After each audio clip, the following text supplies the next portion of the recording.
Sual 12. Hansı halda reaksiya gedər? Deməli, düzgün cavabımız olacaq elə A variantı. Niyə? Çünki natrium hidroksid və sink xlorid arasında reaksiya gedəcək. Baxın, natrium OH üstünə gələm sink xlorid, sink xlor 2. Bu reaksiyada metalların yerini dəyişsək, alınacaq natrium xlorid, üstünə gələm sink hidroksid 2. Bu sink hidroksid də demək olar ki, çöküntüdür deyə reaksiya axıra qədər gedir. Ümumiyyətlə, reaksiya gedir. Digərlərində isə deməli, reaksiya getməyəcək.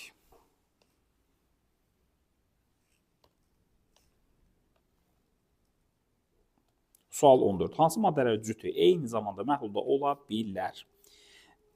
Əgər o maddələr ki, onları bir yerə qoyanda deməli, ya çöküntü əmələ gətirirlər, ya qaz əmələ gətirirlər və yaxud da az dissosiasiya edən maddə əmələ gətirirlər, onları eyni qabda qoymaq olmaz.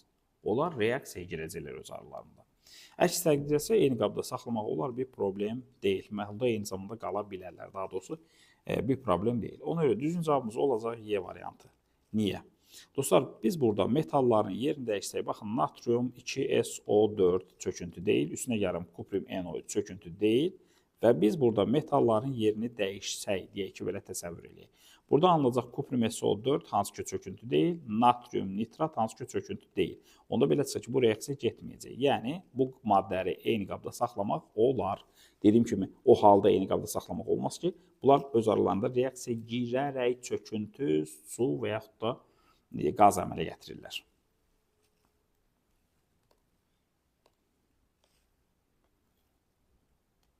Sual 16. Kalium hidroksid və xlorid turşusu məhlulları qarşılaşdırdıqda hansı iyonlar arasında reaksiya gedir? Kalium hidroksid dediyimiz maddə, baxın budur, kalium OH. Və xlorid turşusu nədir? Xlorid turşusu da baxın H xlordur. Deməli, kaliumla hidrogenin yerində isə alınır kalium xlor, üstünə gələm HOH. Və hansı iyonlar arasında reaksiya gedir deyirsə, baxın, kalium OH, biz bunun molekulyar tənliyini yazdıq. Bunun deməli, tam iyon tənliyini yazaq. Kalium OH dissosiasiya edəcək kalium müsbətə və OH mənfiyə. Sonra H xlor da dissosiasiya edəcək nəyə? H xlor da dissosiasiya edəcək H müsbətə və xlor mənfiyə.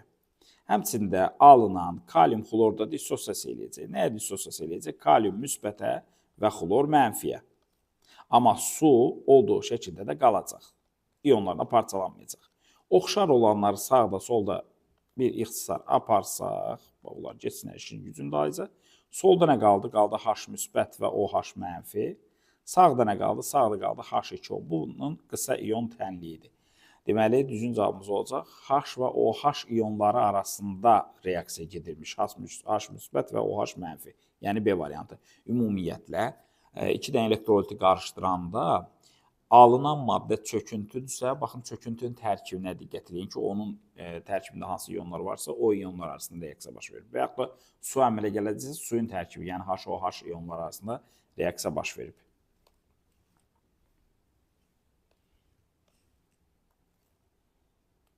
Sual 18. Deməli, kalsium xlorid, bu bir duzdur, yəni elektrolitdir. Bu bir duzdur. Bu üstə gəlmişik X maddəsi və reaksiya baş verib. Dostlar, iki dənə duz arasında reaksiya o halda baş verir ki, duzların hər ikisi suda həll olan olsun, yəni çöküntü olmasın. Bizim misallarımızda kuprium karbonatdır, magnezium karbonatdır, ferium karbonatdır, barium karbonatdır, bunlar çöküntüdür. Amma kalium karbonat çöküntü deyil. Deməli, reaksiya belə olacaq. Kalsium xlor 2 üstünə gələm kalium karbonat ki, buradan nə alınacaq? Metalların yerlərini dəyişək. Olacaq kalium xlorid, üstünə gələm kalsium karbonat çöküntüsü. Yəni, düzgün cavabımız B variantıdır.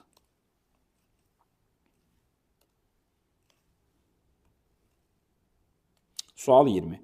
Natrium xlorid, argentium NO3 mübadilə reaksiyasının qısa iyon tənliyini göstərir.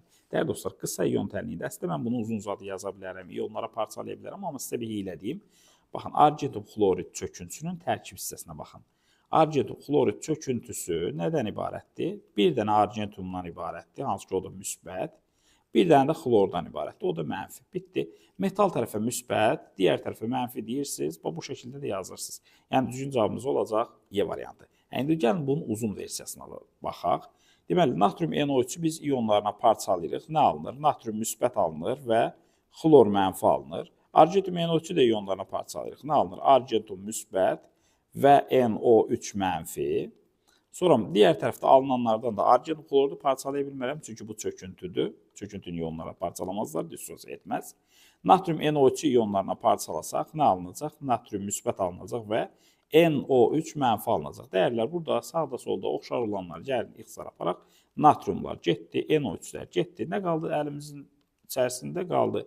Argentum müsbət, üstünə yarım xlor mənfi. Nə alındı? Argentum xloru çöküntüsü alındı. Yəni bu bunun uzun versiyası idi. Sizdən açıq həll tələb olunsa bunu yazacaqsınız. Amma əgər qısa olarsa sizə dediyim hiləyə uyğun bunu yaza bilərsiniz.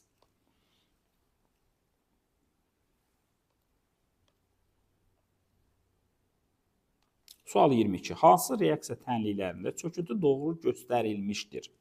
Birinci reaksiyada fikir verin, kuprim NO3-ə çöküntü deyib. Yadınızda qalsın. NO3 varsa orada çöküntüdən söhbət gedə bilməz. Deməli, bu yanlış göstərilir. Bunu götürməyəcəyik. Sonra növbətçisində kalium xloridu çöküntü göstərib. Kaliumun heç bir duzu çöküntü deyil. Ona görə bu da olmaz. Üçüncüyə diqqət edirik. Burada barium sulfata çöküntü deyib. Olar. Bu doğrudur. Sonra gəlirik. Dördüncü reaksiyamızda sink 3PO4 2 dəfə çöküntü deyib. Bu da doğrudur. Ona görə düzgün cavabımız 3-4, yəni C variantı olacaq.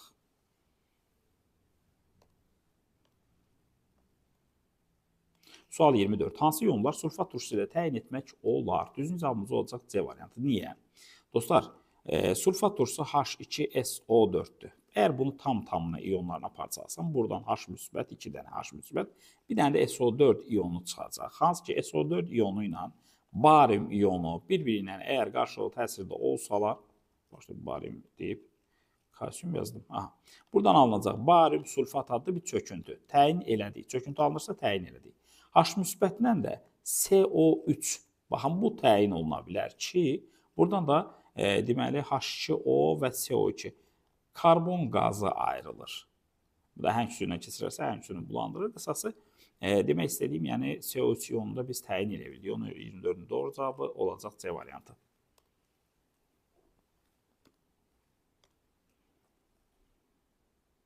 Sual 26. Hansı reaksiya qaz əmələ gəlməsi ilə məhlulda axıra qədər gedir? Dostlar, burada düzgün cavabımız olacaq C variantı. Niyə? Baxın, bu reaksiyanı yazıram sizin üçün. Kalium 2CO3, üzünə gəlirəm H xlor. Buradan deməli kaliumla hidrogenin yerini dəyişək. Alınır kalium xlor, üstünə gəlirəm H2CO3. Amma bu gördüyünüz maddə qala bilmir. H2O-ya və karbon qazına parçalanır. Baxın, buradan qaz alındı.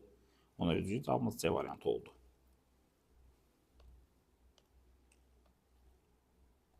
Sual 28. Hansı reaksiya çöküntünün əmələ gəlməsi ilə məhlulda axıra qədər gedir?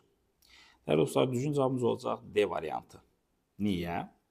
Qoy reaksiyanı yazaq. Argentum NO3, üstünə gəlirəm H xlor. Dəyərli dostlar, gəlin argentumdan H-ın yerini dəyişək. Buradan alınır argentum xlor, hansı ki, bu da çöküntüdür və alınır HNO3.